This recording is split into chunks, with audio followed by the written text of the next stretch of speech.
Wabarakatuh. Bismillah walhamdulillah wassalatu wassalam ala sayyidina Rasulillah Sayyidina Muhammad ibn Abdullah wa ala alihi wa sahbihi wa man walah wa man tabi'a sunnatahu wa qa'tada bihudah ila yaumi liqa'illah amma ba'du. Assalamualaikum warahmatullahi wabarakatuh.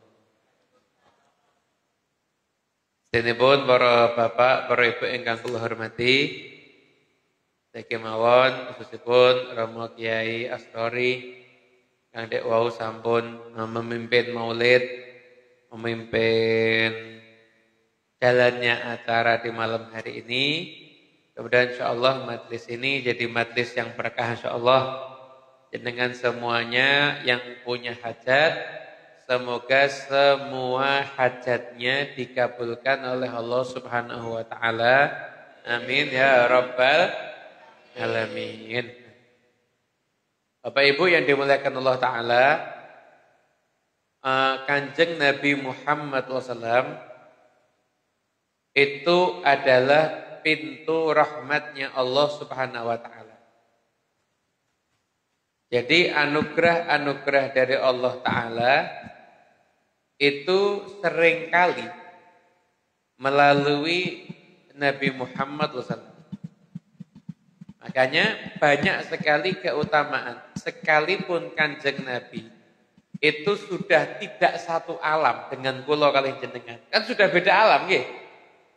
Akan tetapi semua yang berhubungan dengan Kanjeng Nabi itu mesti mendatangkan berkah. Contohnya apa? Contohnya sholawat nggih. Jenengan banyak selawat sama Kanjeng Nabi itu berkah.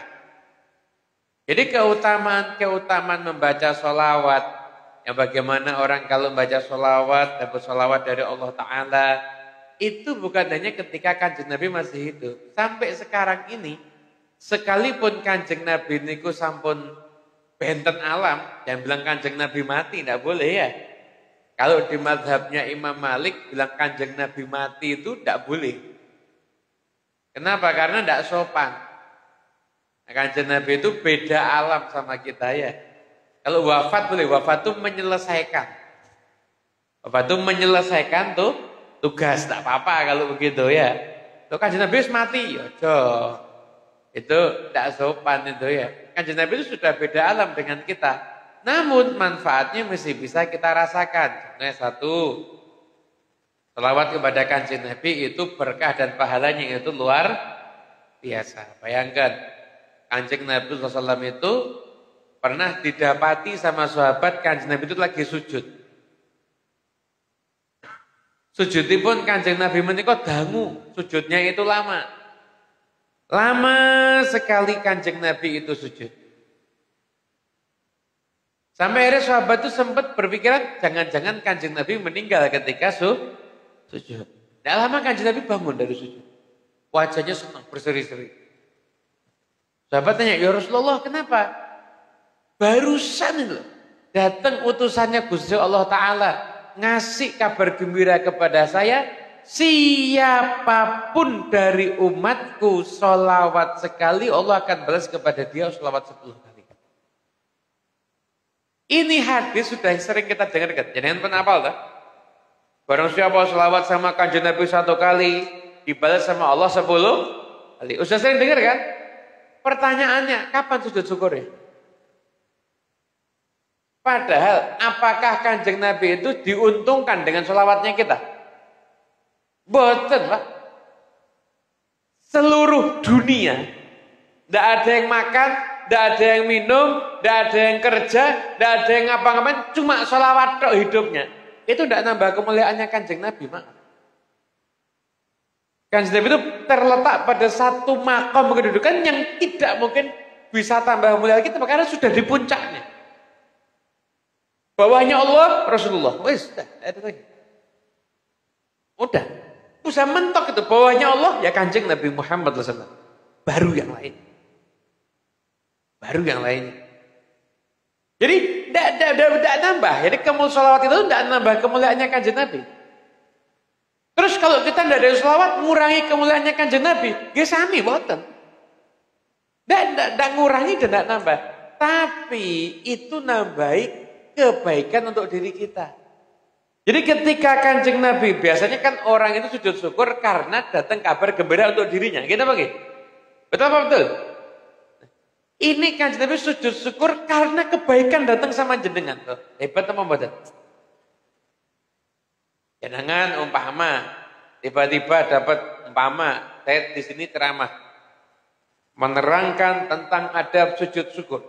Apabila kita mendapat nikmat atau terhindar dari musibah, maka menghadap kiblat, tutup aurat, Allahu Akbar, sujud. Setelah itu bangun, kemudian salam. Jangan terus tiba-tiba pulang dari rumah dapat duit 10 miliar. Sujud syukur apa enggak? Gitu Bang nggih? Wis ngerti carane wis ati. Sujud syukur apalagi baru diajari mau tambah semangat ya. Sujud syukur apa enggak? Dapat duit 10 M. Amin, mudah-mudahan dapat betulan insyaallah.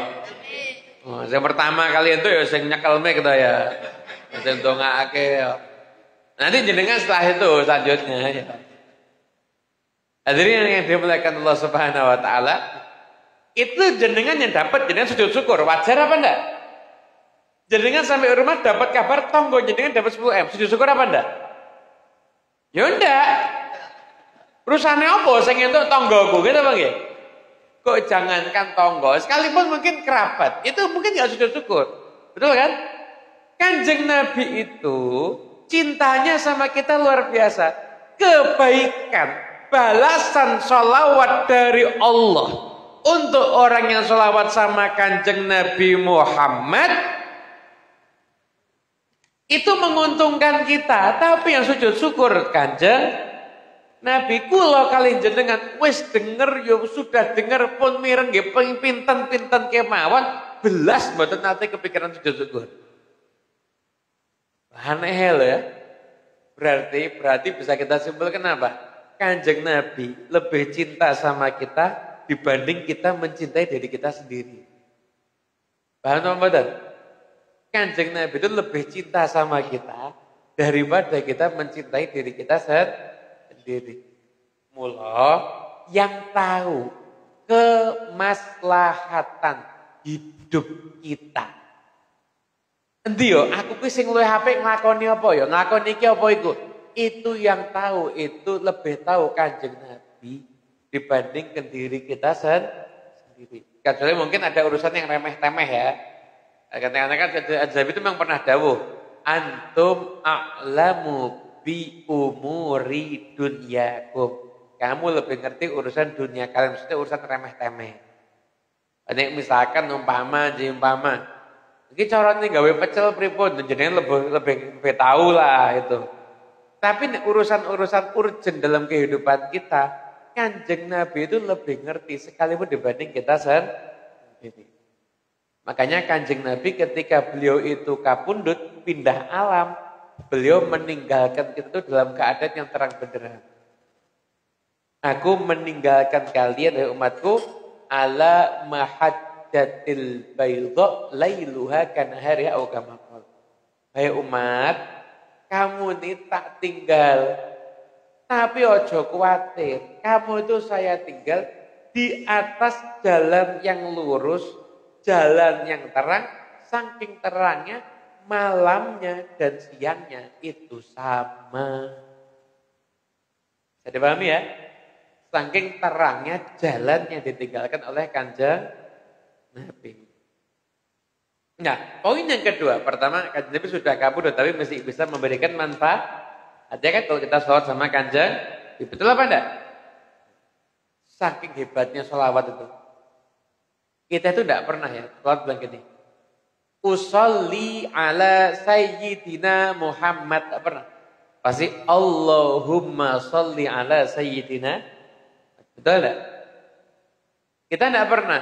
Shallaitu ala sayyidina Muhammad. Betul nanti? Pasti sallallahu ala sayyidina. Kenapa? Kalau muji Allah langsung kita alhamdulillah, langsung kita ke Allah. Subhanallah. Istighfar langsung astaghfirullahal azim. Tapi kalau untuk Kanjeng Nabi, kita tidak bisa langsung ke Kanjeng Nabi, harus lewatnya Gusti Allah baru Allah ke Kanjeng Nabi Muhammad. Kenapa? Karena Allah Ta'ala pengen semua hadiah untuk kanjeng Nabi itu harus istimewa. Makanya melalui Allah Ta'ala dulu.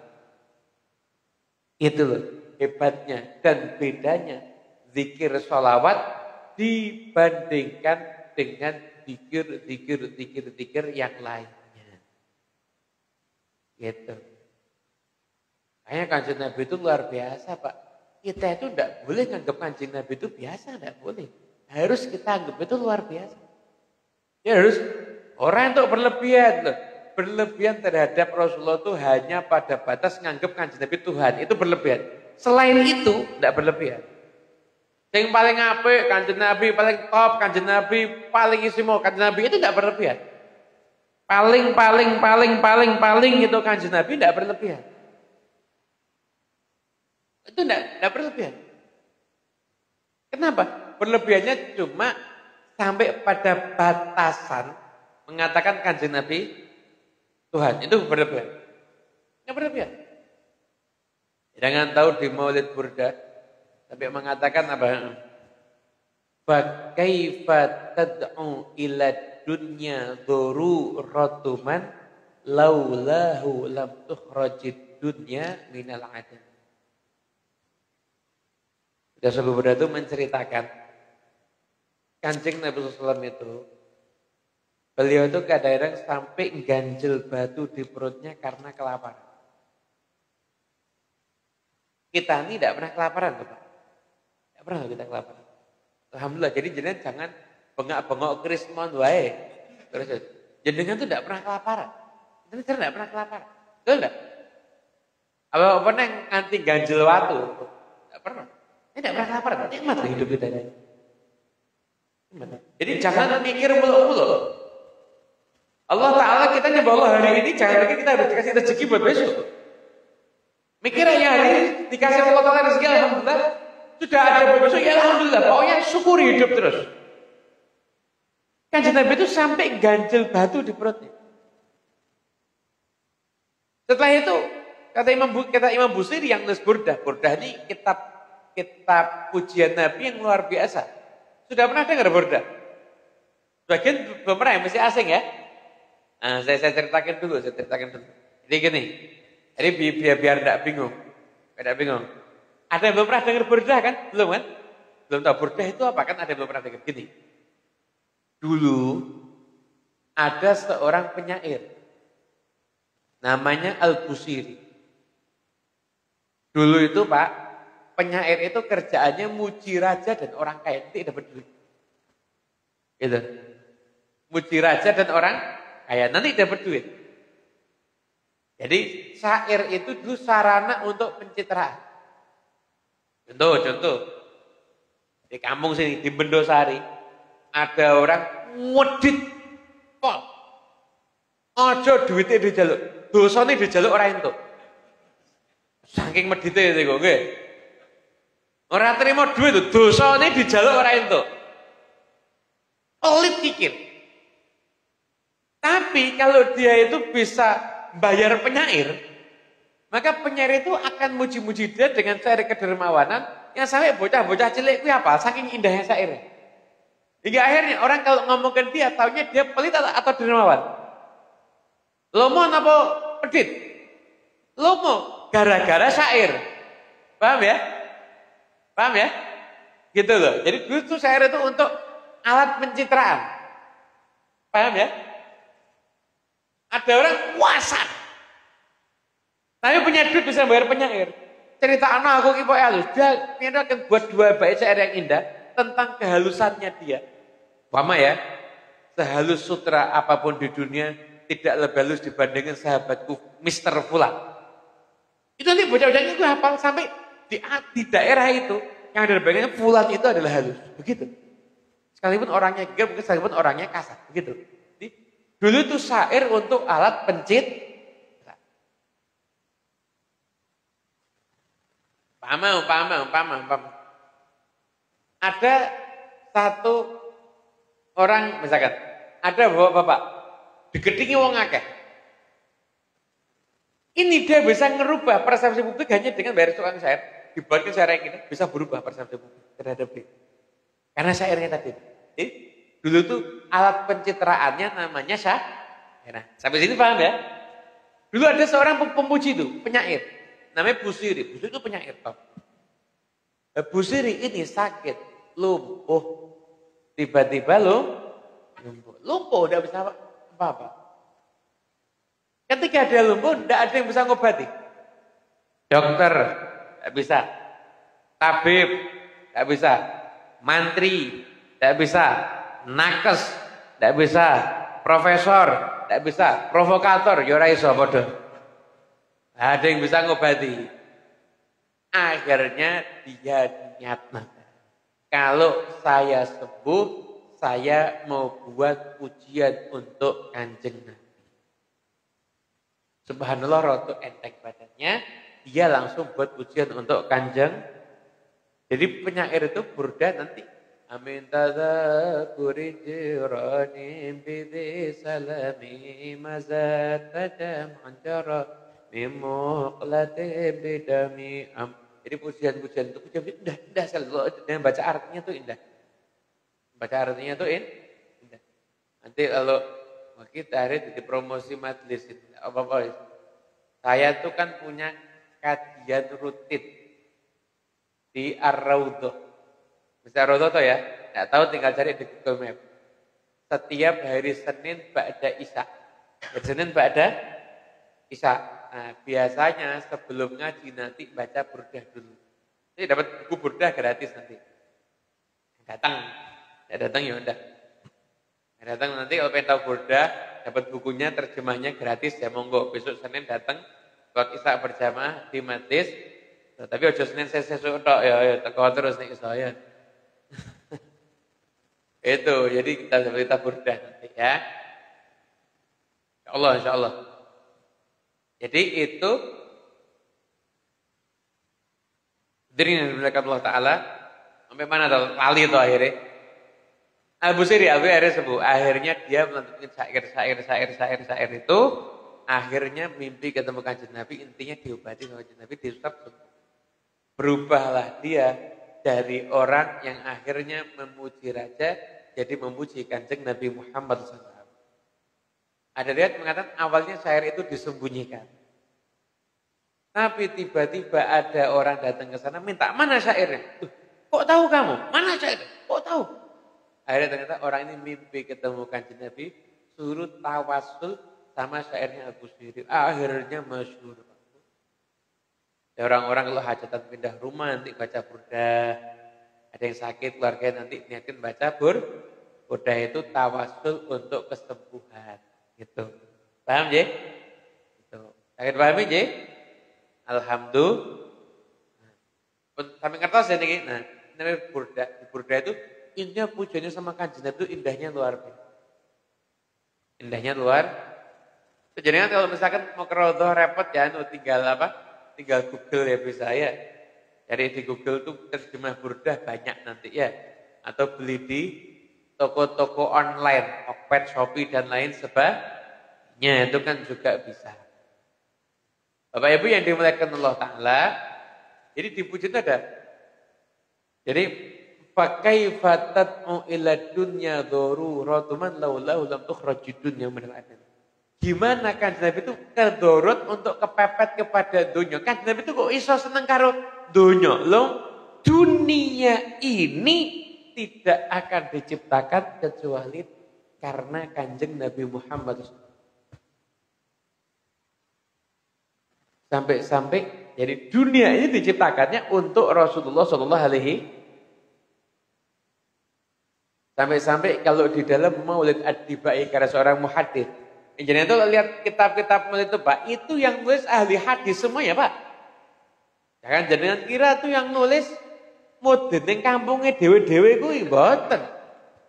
Iku sedaya ahli hadis niku Pak, Al-Barzanji, Simtuduror, Ad-Dibai niku ahli hadis sedaya niku. Orang pinter semuanya itu Pak. Ini memang orang-orang yang hidupnya ngaji Pak. Ahli hadis betulan mereka itu Pak. Jadi udah ada sama kayak orang-orang yang ngeritik-ngeritiknya itu beda. Levelnya itu sudah beda. Ahli hadis. Jadi Sampai ada dalam Jami' Damalil Diba itu katakan apa? Al-kaunu isyaratun wa antal maksud. Alam ini semuanya Pak, Bu, itu ibarat panah yang menunjukkan ke satu arah. Arah yang dituju itu apa? Nabi Muhammad sallallahu alaihi wasallam. Sallallahu Nabi Muhammad. Dan kita semua dapat berkahnya insyaallah ya. Ya Rabb.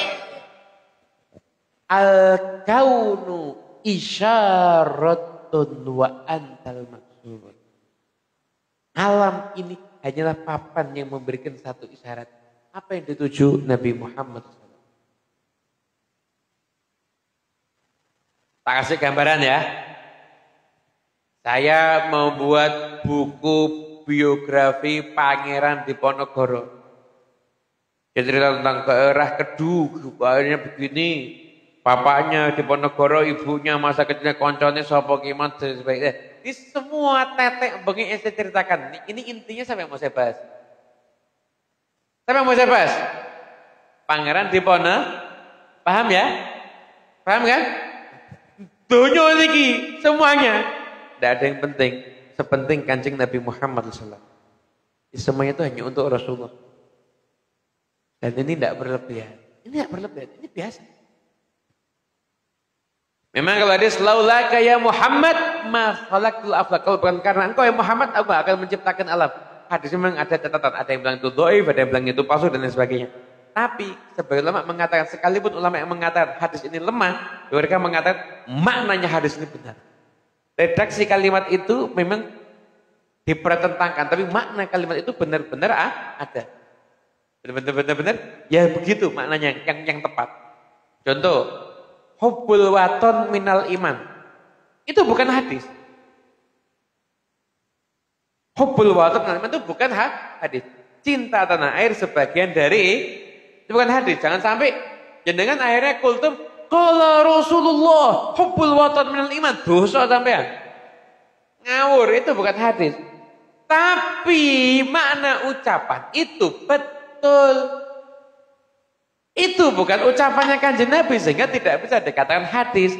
Tapi maknanya orang yang beriman itu mencintai tanah air di mana mereka itu betul. Dikaji sama para ulama. Data sebutkan sekarang Pak, tak terangkit dawong air. Ya gitu, jenengan dia sudah cinta sama tanah airnya masing-masing kok ya kan. Saya nggak perlu panjang-panjang jelaskan tahsilul hasil. Banyu laut kok dikai uyah, ya batin. Paham ya, bisa dipahami ya? Nah itu gitu, jadi kita sekarang harus tahu Kanjeng Nabi itu tidak boleh dianggap biasa. Kanjeng Nabi itu harus dianggap luar. Kanjeng Nabi kan mengatakan innama ana basyarun, kan ayat Quran. Qul innama ana basyarun. Ya betul. Itu ayat Quran, betul. Lanjut no. Yuha ilayya. Berarti biasa atau luar biasa? Saya ini manusia, titik.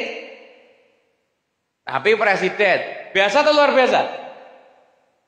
Saya ini manusia, tapi gubernur. Saya ini manusia, ya bodoh gitu. Tapi apa? Gubernur, ya beda.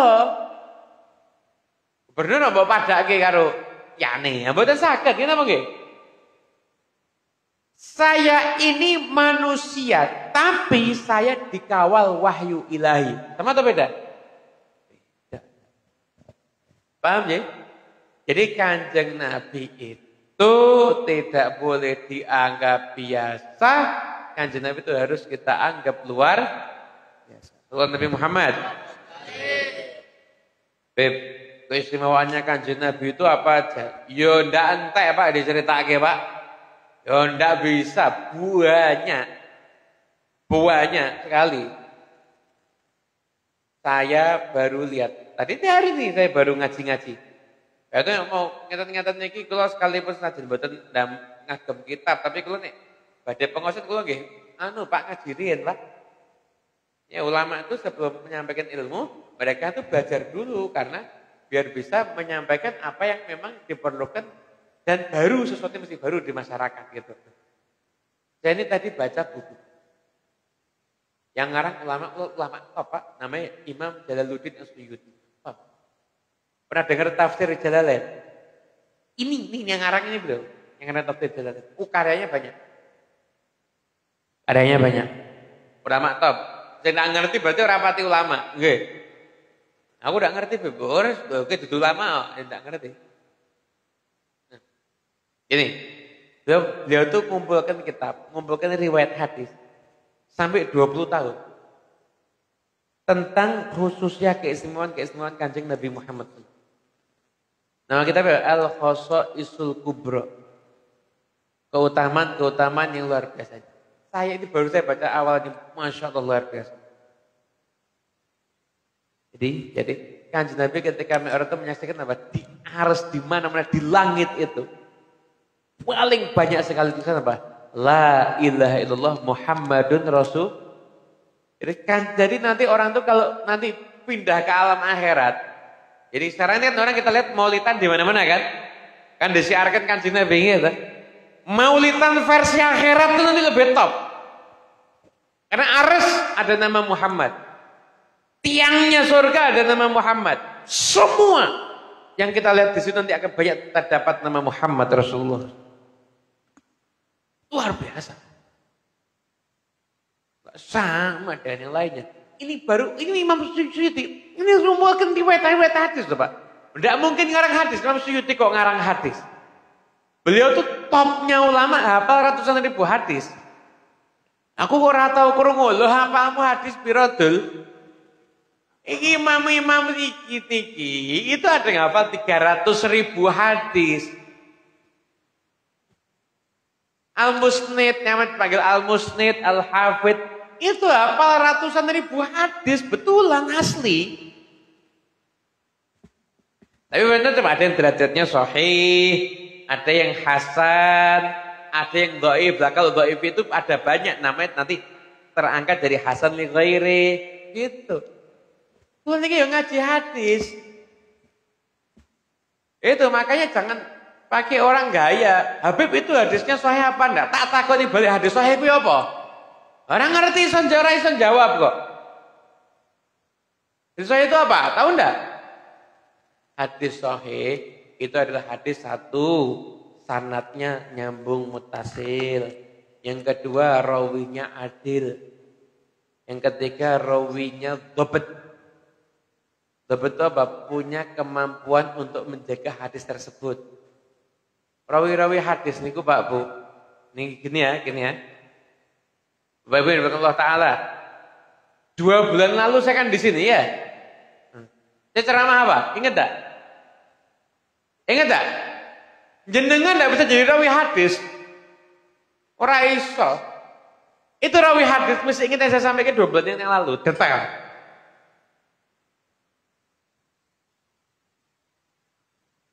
Bapak Ibu yang dimuliakan Allah Ta'ala, nomor HP saya 081 8025 47028. Berapa?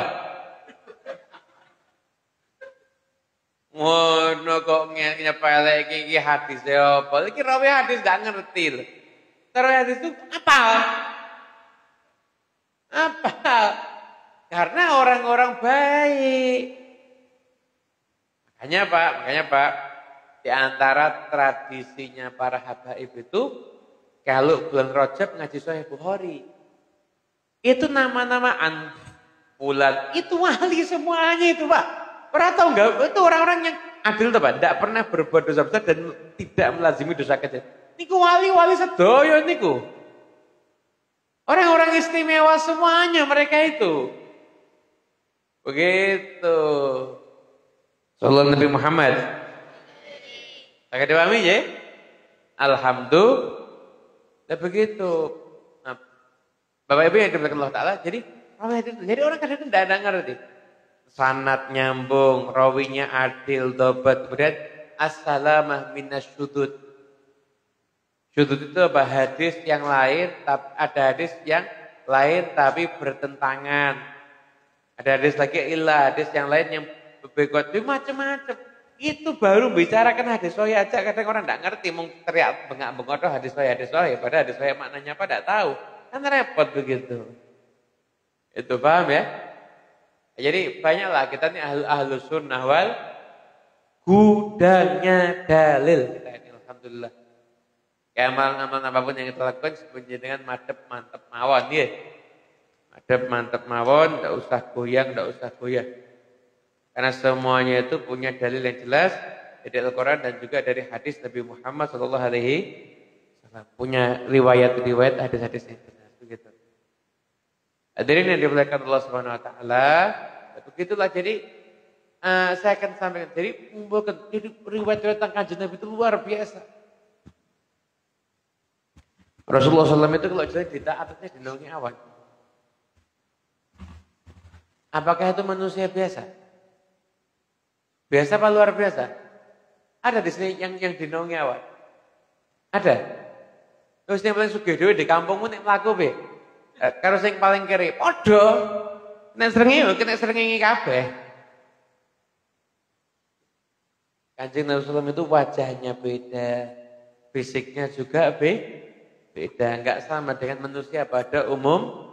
Kanjeng Nabi SAW itu bisa puasa ngebleng 3 hari enggak pakai makan sama sekali bisa kuat. Nyoba ayo sedina wae. Rasa mangan, rasa ngombe 24 jam. Sekawan 21 jam. Sakit apa mboten? Ya lemes. Kanjeng Nabi 3 hari kuat. Kenapa? Nabi, aku ini tidak sama dengan kalian. Kalau umatnya Kanjeng Nabi mau niru 24 jam tidak makan, haram. Dan kalau mau puasa subuh sampai maghrib. Dan tidak boleh niru Kanjeng Nabi ngebleng gitu, tidak boleh. Nah kata Kanjeng Nabi, aku lastu kahayatikum. Aku tidak sama kayak kamu. Aku ini dapat makanan langsung dari Allah Ta'ala. Beda. Karena itu, jadi Nabi SAW itu tidak bisa disamakan dengan manusia ya. Ada manusia yang luar. Ini apa? Bawahnya Allah itu Kanjeng Nabi Muhammad SAW. Salat Nabi Muhammad. Yuk sampai tunggu waktu yuk. Sampai nunggu pas jam 10. Tanya jawab tunggu. Jawabannya ada? Tunggu. Atau SMS ke Pak Karti ya, SMS ke Pak Karti yang mau nanya atau WhatsApp. Aku ingin lagi ya ben iso nyetek. Ya.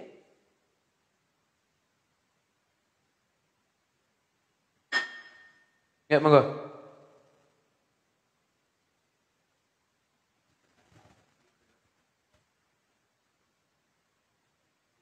Pakai mic enggak? Pakai mic. Pak Kardi. Bu, Pak yang mau nanya WhatsApp ke Pak Kardi ya. Ya WhatsApp. WhatsApp kok. Nek mau ngirim pulsa tak kasih nomor HP saya nanti. Bion. Tanya apa yang mau ditanyakan, baik sesuai dengan tema tadi atau di luar tema juga tidak apa-apa ya. Tapi bagaimana caranya biar suami saya tidak ngamuk, Beb? Ijol ke patung, ora terima ngamuk, meneng tok wis ngomong kuwi ora insyaallah. Ya monggo, Bion. Saya sering datang pengajian, tapi saya belum bisa baca Quran.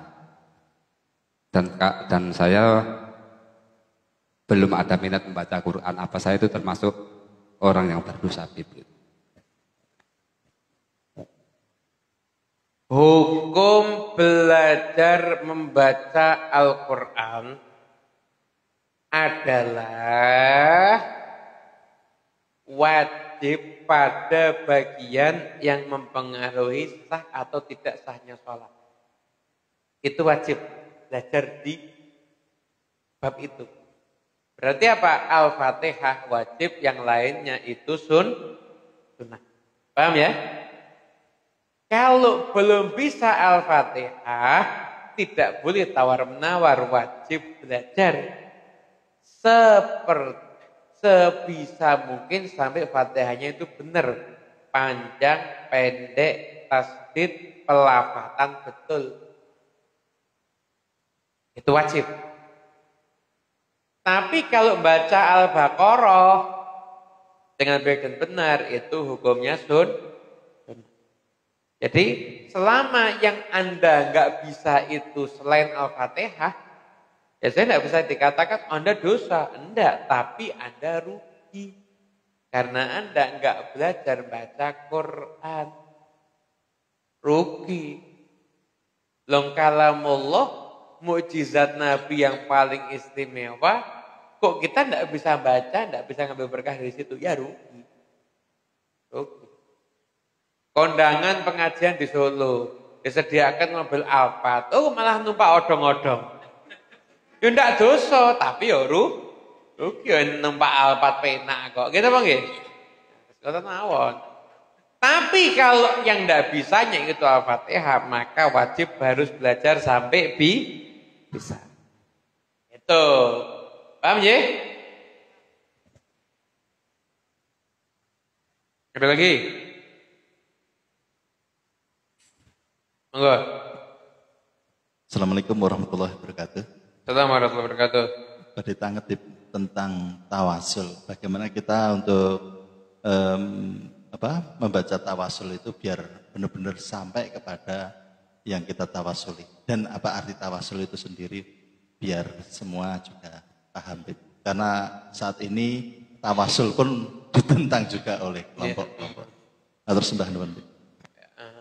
Bismillahirrahmanirrahim. Tawasul itu seperti gini. Mas, saya ambilkan minum ya. Itu namanya tawasul, meminta perantara untuk mengambilkan namanya tawasul. Jadi memohon perantara. Apakah tawasul itu boleh apa enggak boleh? Boleh tawasul itu. Dalilnya ada, Beb?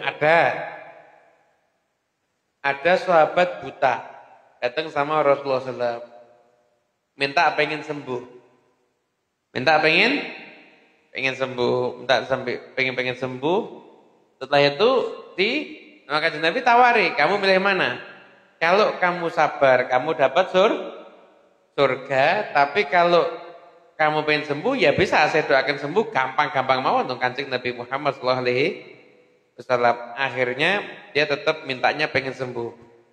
Setelah itu dikasih amalan sama Kanjeng Nabi. Saya amalan sama Kanjeng Nabi, itu ya. Itu amalan sama Kanjeng Nabi. Nah, Nabi ya sudah.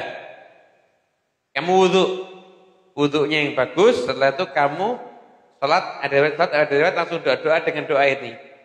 Allahumma inni as'aluka, ya Allah, aku meminta kepadamu, wa atawajjahu ilaika, dan aku menghadapkan diriku kepadamu, binabiyyika Muhammadin, dengan perantara nabimu Muhammad, Nabi rahmat, Nabi yang penuh rahmat. Inni tawajjahtu bika ila rabbi, aku menghadapkan diriku kepada Tuhanku di dalam hajatku ini, litughdoli, agar dikabulkan. Allahumma fasyafi'u ya Allah, maka berikanlah aku syafaat, berikanlah aku pertolongan. Boleh. Itu boleh-boleh saja. Tidak ada masalah, enggak ada masalah. Jadi diperbolehkan. Bahkan yang meriwayat pakai nyebutnya Kanjeng Nabi, ya Muhammad, inni atawajjahu bika ila rabbi. Muhammad, aku bertawasul kepadamu, minta perantaramu kepada Tuhan. Boleh enggak? Boleh. Berarti apa? Tawasul, doa melalui perantara itu hukumnya Beb, apa harus sama Kanjeng Nabi? Enggak, sama amal soleh tawasul. Sama wali boleh, Beb? Boleh. Sama Kanjeng Nabi kan boleh. Di kuburan Kanjeng Nabi boleh enggak? Boleh. Pernah ada orang tawasul. Sayyidina Umar itu pernah di Madinah kekeringan, tawasulnya di depan makamnya Kanjeng Nabi, di rumah Siti Aisyah, tawasul doa dikabulkan langsung hujan. Tidak apa-apa. Sama sekalipun Kanjeng Nabi masih hidup, sudah wafat, tetap boleh tawasul. Gitu ya. Yang tidak boleh tawasul dengan nasihat.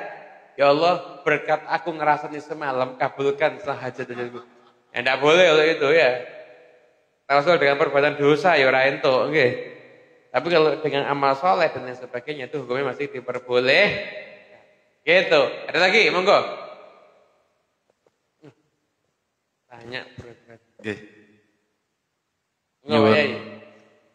Nyuwun. Aku deg-degan ini. Tanya Ranten Nggih, niki awal-awal wonten perkenalan Maulid. Nah, nyuwun dipun terangaken Maulid ngantos wonten ketika Maulid niku Kanjeng Nabi rawuh barang ngeten niku terus sepatus kita niku mangke wonten tiyang ingkang Kanjeng Nabi kok rawuh wis sedo wonten niku lak kathah nggih. Terus mangke Maulid iki tambah mantep. Tujuane Maulid napa? Isine Maulid napa? Mangke nek wonten Kanjeng Nabi kok rawuh niku sing kados pundi Bib? Nggih, nuwun keterangan. Matur nuwun. Assalamualaikum. Assalamualaikum warahmatullahi wabarakatuh. Jadi begini ya. Maulid itu ini kita membaca sejarahnya Nabi Muhammad SAW. Memang tapi dalam bahasa Arab gitu ya, dalam bahasa Arab. Jadi apa? Jadi ke toko masjid di bahasa Indonesia ada, terjemah itu ada. Apa boleh terjemah? Baca terjemah itu apa? Boleh aja. Ada sholawat itu ada matis yang menjadikan kita tuh pokoknya ngiling-ngiling Kanjeng Nabi, ya zikir bersama. Nanti kan ada ya Nabi salam alaika dan lain sebagainya. Itu namanya maulid itu begitu. Jadi sama kayak kita membahas sejarahnya Kanjeng Nabi. Boleh apa enggak? Boleh. Sama. Maulid juga kurang lebih sama membahas sejarahnya Rasulullah SAW. Jadi nggak ada masalah. Nah, itu kan kok ini ungkapan Kanjeng Nabi rawuh. Jadi begini. Apakah Kanjeng Nabi rawuh atau tidak? Tidak ada bisa memastikan. Sekalipun saya ngomong tidak bisa memastikan. Jadi itu yang bisa tahu adalah orang-orang yang istimewa. Tuh. Tapi Kanjeng Nabi mau sok rawuh. Bisa enggak? Oh ya jangan salah. Ketika perang Mu'tah, Sayyidina Ja'far bin Abu Thalib itu beliau megang bendera, potong tangan kanan, megang pakai tangan kiri, potong lagi tangan kiri, dikempit sampai akhirnya syahid dan meninggal Setelah meninggal dunia, Nabi mengatakan apa? Ini Ja'far mendatangi aku. Tangannya yang terpotong Allah gantikan dengan sayap, dia bisa terbang kemanapun juga di surga. Artinya apa? Ruhnya Ja'far bin Abi Thalib bisa kemana-mana, apalagi ruhnya Kanjeng Nabi Muhammad SAW. Paham ya? Nah, ungkapan Kanjeng Nabi rawuh itu jangan terlalu vulgar, jangan apalagi sampai diungkapkan di depan orang-orang yang belum biasa. Nanti jadinya kontradiksi. Jangan sampai hal-hal yang merupakan keistimewaan yang Allah berikan pada para wali diingkari karena kita tidak bisa menempatkan sesuai dengan yang ini gitu ya. Saya percaya bisa aja dong, berhak kok Kanjeng Nabi rawuh. Cuma apakah saya masukkan ini dirawuh Kanjeng Nabi itu mboten? Ya wallahu alam, kula mboten ngertos. Saya tidak bisa memastikan. Dan para ulama yang saya kenal orang-orang sekali tidak pernah ada ini Kanjeng Nabi hadir, tidak pernah ngomong-ngomong begitu. Teman umum lah tidak pernah ngomong-ngomong begitu. Jadi tadi paham ya, intinya mau tenajab. Ini Kanjeng Nabi rawuh. Memang Kanjeng Nabi mampu untuk hadir, tapi apakah hadir atau tidak? Wallahu tidak menutup kemungkinan hadir. Bisa aja Kanjeng Nabi mampu untuk hadir kok. Paham ya? Alhamdulillah. Monggo. Ada lagi?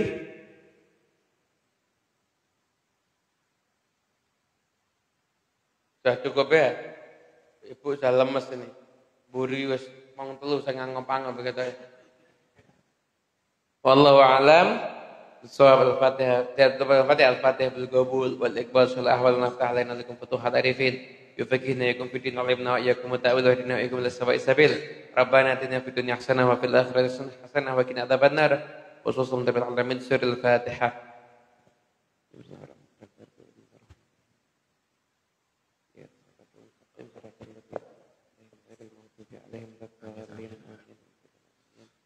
Assalamualaikum warahmatullahi wabarakatuh. Antum tetap di situ dulu biar semua sing kakung-kakung derek salaman. Ngoten mangke mubeng nggih, mangke aja kundur sik, mangke pedange ndak mangke mboten nonton sing ngunjuk kali dak. Ayo mulai dari sini, ayo mubeng kali Bapak sedaya mawon. Ayo diwali Mas. Ayo. Allahumma sholli ala Muhammad. Ya Rabbi salli alaihi wa sallim. Allahumma salli ala Muhammad. Ya Rabbi salli alaihi wa sallim. Allahumma salli ala Muhammad ya Rabbi salli alaihi wasallim Allahumma salli ala Muhammad ya Rabbi salli alaihi wasallim Allahumma salli ala Muhammad ya Rabbi salli alaihi wasallim Allahumma salli ala Muhammad ya Rabbi salli alaihi wasallim Allahumma salli ala Muhammad ya Rabbi salli alaihi wasallim Allahumma salli ala Muhammad ya Rabbi salli. Nah niki terus bu tanglet Beb. Nek kula pripun mangke ngoten niku. Nggih mangke ajeng selfie mangke. Ndure nggih. Biasane sok purun Beb Muhammad selfie purun nek salaman ngapunten ken makel